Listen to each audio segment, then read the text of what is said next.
Hello everybody, this is threezero, and for this new figure unboxing and review, we're going to be looking at the threezero MDLX Rodimus Prime figure. So with this video, we're going to have a very detailed look at the figure. We're going to have a look at all of his accessories and how you can use them. Because he's Rodimus Prime, we are of course going to have to do some comparisons with some mainline versions of this figure, and just for a bit of fun, his Generation 1 self as well. Now, before we go any further, I need to thank Aaron Cummings. Now, that is a very good friend of the channel who has incredibly kindly lent me this figure. I've unboxed it from new and I'm going to be sending it back to him. So huge thanks to him, because this is my first experience of a threezero figure. So what I always talk about when I'm doing third-party figures is the fact that they're not licensed by Takara or Hasbro, whereas this is. So this is, as you can see there, threezero, and it is fully licensed by Hasbro, MDLX, and this is the figure. So he comes packaged in this box, which looks absolutely beautiful. On the back, we've got lots of different images of him, which you can see like so. Unfortunately, he doesn't actually have the creation matrix, or I can't find him, and he definitely doesn't have a chest cavity either to place it in. However, the figure itself is sensational. So this is the outer packaging. He comes packaged in this clamshell here with, look at this abundance of hands. You've got 1, 2, 3, 4, 5 different sets of hands, 3 guns, and of course the huge spoiler, which we're going to put on the back. Now hopefully this isn't going to make too much noise, but this just pops off like so. Let me just do it and not talk over it. And of course, as I say, he was packaged inside with a little bit of protective plastic over the actual figure. Now, once again, as I say, this is my first experience of one of these figures. And when I say figures, for those of you who are unaware, it's just that, it's an action figure. So unfortunately, it doesn't transform, but it makes up for that with how good it looks. So as I say, the figure itself, it's really weighty. There's some die cast parts in this, mainly at the joints like this inside the shoulder. You can probably see how the reflective metal is indeed doing exactly that. It's metallic, so it is metal, it is reflecting. What we need to do though is, first and foremost, let's attach this beautiful spoiler. Now let's look at the detail on that.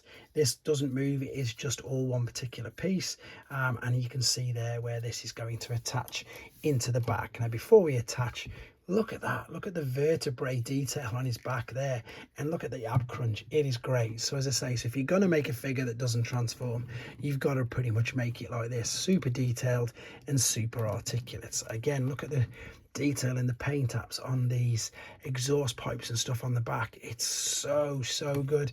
It really does look very nice. Let's just attach this, hoping it's quite simple. Yep, there we go. That just finishes it off, doesn't it? It is lovely. Let's have a look at the head sculpt. Really nice, loads of detail. You can make out cheek, I was going to say bones, but they're not. You know, you can make out cheek details, nose, mouth, chin. It is fully articulate, spins all the way around, looks up and down. The arms will go out to the side. This is a pretty cool thing. You can move the shoulder bits just to give him even more articulation in at the shoulder. So obviously if that was folded over, it wouldn't go up as far. So you can move this part, move it up. Both of them, they'll go near enough horizontal. You can then spin them around as much as you can without them being restricted by that. There is a swivel at the bicep. There's a bicep flexion. The wrists, of course, swivel because the hands, there's so many different hands. The figure itself is mainly robust plastic, but as I say, there is some metal in here. We've seen the ab crunch. There is a waist swivel. These are hip skirts that you can move. You can take the legs right out to the side, kick it right out to the front. Even that skirt there moves there quite well. And again at the back, so there's even them. You can kick this right up, bend at the knee, ankle tilt and rock. And again, they've just gone to town with this, the detail on it. Absolutely, it's so nice to see one of these in hands, especially as, you know, you do see the images and you just think, wow, they look really good. And it's nice to actually be able to see one and I suppose confirm everything that I've been saying about these. Right, let's have a look at some of the in fact, let's go with the open fist, because if we go with the open fists, we can of course put his blasters in his hands. Right, I'm going to try and get this out without knocking them all out. Typically I don't think I'm going to be able to, so let's use the blasters to fish out the fists. It would have been so easy if I'd have just lined these all up, but I wanted to show you, give you the true experience of what it looked like in the packaging, how it comes packaged, etc., rather than doing exactly that. So the easy thing is, look, you just pop the hands off like so. You can see they're on mushroom pegs, so all we've got to do is grab these, make sure we're going to put them on the right hands. Obviously these will just pop on like so. Oh, now bear in mind, remember this is brand new, so these are a little bit, I probably should have had a little practice just to loosen them all up. That's just got stuck there. Right, what you can see has happened is that's better. I just need to put it centralized, so even that does move up and down. So because it wasn't centralized, there wasn't enough space to get this over and snap that in. Perfect. Again, maybe in hindsight it would have been better to do all this off camera and just put it back on, but I want this to be as real as possible for you so you can see exactly what to do. So now he's got open fists, he's got these guns. You can put a gun in each hand. This will slot, yep, that will slot in, yeah, no problem. But what you can do in a second, I've seen this on the back of the box, I'm sure I have, the fingers themselves, they're like sort of soft rubber, so there's a little bit of movement. There's no actual articulation, shall we say, in the fingers. There is some not some articulated hands, there's some open hands, there's some thumbs up, oh, and all that. And okay, maybe I've learned that you can't put that in there, but what I'm going to show you, you perhaps can, but what I'm going to show you is what I wanted to show you anyway, to be honest. What you can do with these two blasters is you can get these and you can combine them like that to make that look a lot more like, I suppose, a more standard Rodimus Prime figure with the huge weapon. Now, I was going to bring the Masterpiece figure to do a comparison with, but to be honest, it's just not a fair comparison. So what I've gone with some of the main line figures with this. Right, there we go. I struggled a little bit there, of course I did, but as I say, it's brand new, completely new to me as well. There is the long blaster. I'm wondering if I could put this little one in. Oh no, that one you can also attach and make it even bigger if you want, or put it on the end of that. Right, in fact, because I've got that, then let's swap the fists. So let's go with the pointing one with the one that's open. So there you go, that's a pointing fist. I suppose, as I mentioned in the first part, no, say the first part, I've kept rolling in the earlier parts of the video, that it's just a shame that you can't do anything with the chest. So there you go, look, you can point. Once again, it is a bit of a soft rubber. There's nothing in the chest. You can't open it up, and as I say, it does not come with the matrix. It does come with the different hand if you had threezero and MDLX Optimus Prime, so you could recreate this particular famous scene there, where of course they're shaking hands and he's passing over the mantle. But you'd obviously need that figure, and as I've already said, there's the combined rifle, and unfortunately we don't actually have the matrix. But the main reason for that is obviously there's nowhere to put it.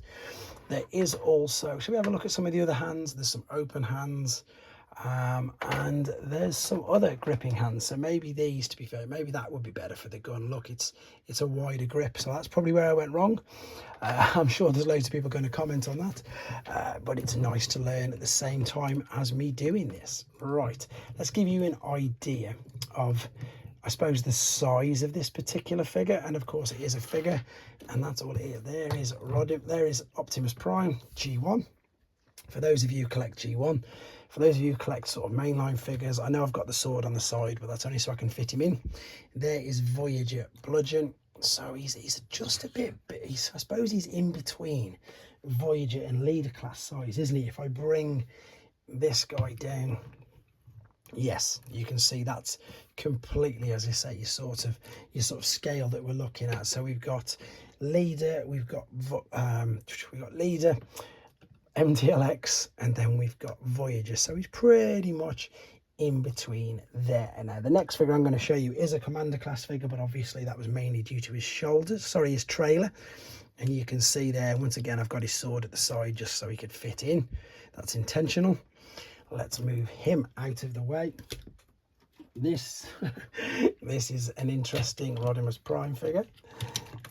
There we go, huge compared to that one. And then I suppose the other one, where's he gone?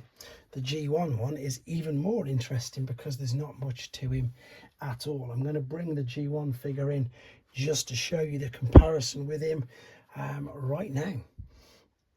Right, this will probably make you laugh. It literally was right in front of me, but because he's so small and so thin, I couldn't see him at all. I mean, look at that. There you go. There's 40 years. I was going to say engineering, but it's not, because this one obviously transforms, but I suppose it still is. There's 40 years worth of engineering there between them particular figures, but you can still tell that they're all Rodimus Prime.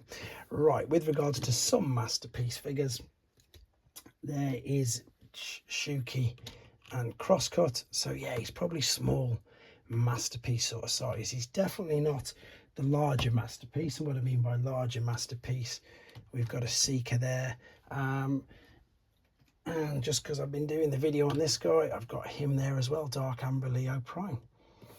All right, there we go. Last few comparisons. This is for third-party collectors. So this is a New Age Prime, so he definitely is not going to scale at all if you're liking this with any of your Legends scale figures, purely because these are tiny compared to him. They really are small, and if you've got normal core class figures, you can see how small he is. But I think that's pretty much all there is to say about it. You know, it's beautiful. It's so nice. I could perhaps show you a few more details in and around, which I should do, to be fair. Let's have a look at the extra detail on the forearms. These do sort of flare out a little bit. There's little bits of moving parts that I didn't even realise. Yeah, the detail there in the back of the knees, it looks like it's fused. It looks like it's a statue, but that's actually going to move and bend at the top. So that's really clever, really intricate. All these extra little bits, you know, the metal inside there. Yeah, it's lovely. Really surprised how good it is and how nice it does feel in hand. Anyway, guys, there he is. That's definitely it. This is the MDLX threezero Rodimus Prime. Let me know what you think of him in the comments. And once again, thank you to Aaron for lending me this. Take care, guys.